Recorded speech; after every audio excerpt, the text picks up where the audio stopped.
Bonjour et bienvenue sur la chaîne Les Fous de Normandie. Je vous fais une très courte vidéo là entre deux, parce que j'ai relayé sur la page Facebook Pro un article lui-même relayé par l'Association de psychiatrie américaine, dont vous trouverez donc le lien sur la page Facebook, puis j'essaierai de vous le mettre là tout de suite dans la partie description de cette vidéo, qui n'est pas un article scientifique, un article très généraliste, mais qui est intéressant, et qui a comme titre accrocheur, très accrocheur en tout cas pour moi. L'anxiété va toucher une femme sur 4 aux États-Unis et la dépression une femme sur 8 dans sa vie. Et ça, c'est 2 fois plus que les hommes. Les femmes sont 2 fois plus sujets à ce type de trouble que les hommes. Bon. Alors, c'est fou en fait. C'est complètement fou. C'est-à-dire que si vous réfléchissez 2 secondes à ce que ça veut dire, c'est-à-dire vous vous posez tranquillement et vous dites, bah tiens, quand il y a une pièce où il y a 4 femmes, il y en a une qui souffre d'un trouble anxieux. Quand il y a une pièce où il y a 8 femmes, vous dites qu'il y en a une dans sa vie qui va développer une dépression. Une authentique dépression, c'est-à-dire pas une déprime, parce qu'une déprime c'est 100%. Hein, un authentique épisode dépressif majeur. Bon. Donc c'est tout à fait vrai, évidemment, personne ne conteste ces chiffres, personne ne conteste le caractère pathologique de ces troubles, et en même temps on se dit, mais... Enfin, on est quand même une espèce qui a modelé notre environnement nous-mêmes. C'est-à-dire que finalement, nous ne subissons que assez peu notre environnement, nous l'avons considérablement modifié. Hein, nous avons créé des villes, nous avons créé des bâtiments, nous avons créé des machins, on ne vit pas du tout à l'état de nature, du tout. Bon. Donc on pourrait se dire, bah, l'espèce qui va essayer de modifier son environnement, c'est pour son bien-être, pour son intérêt. Eh bien pas du tout.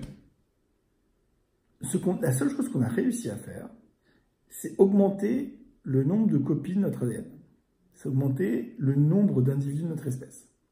Mais en aucun cas, notre espèce a réussi à améliorer la qualité de vie. Je ne parle pas de l'espérance de vie. Je ne parle pas du risque de fausse couche. Je parle de fausse couche ou de mort de mort-né, ou d'accouchement difficile. Non, je ne parle pas de tout ça. Je parle de qualité de vie. Quel meilleur indicateur de la qualité de vie que le pourcentage d'êtres humains souffrant de dépression ou d'anxiété.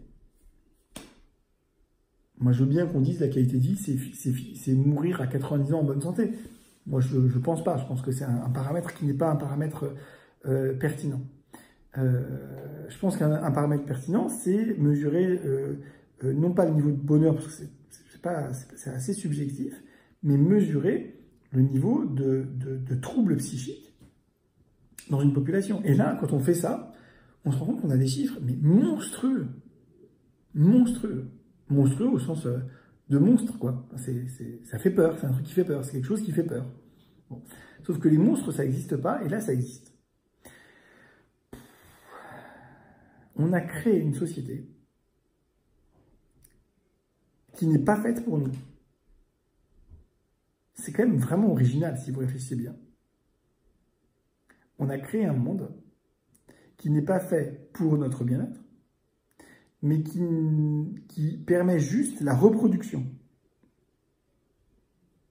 Bon. Donc en fait, on est vraiment des bêtes, quoi. Finalement, il n'y a rien qui nous différencie des animaux, à part évidemment des paramètres, un tel ou tel paramètre. Oui, on a peut-être un peu plus de capacité d'abstraction. Oui, on court un peu moins vite que je ne sais pas quoi, mais évidemment tous les animaux sont différents, mais est-ce qu'on ne pourrait pas considérer que s'il y avait un critère pour différencier l'animal de l'homme, ce serait que l'homme soit capable de modifier son environnement dans son intérêt?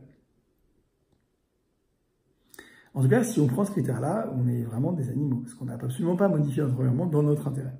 On a modifié notre environnement dans notre capacité à augmenter le nombre d'êtres humains. Ce qui est pas du tout la même chose. Bon. Donc, en fait, on vit un peu dans un monde de dingue. Voilà, petite remarque que m'amène à penser ces statistiques folles. Voilà.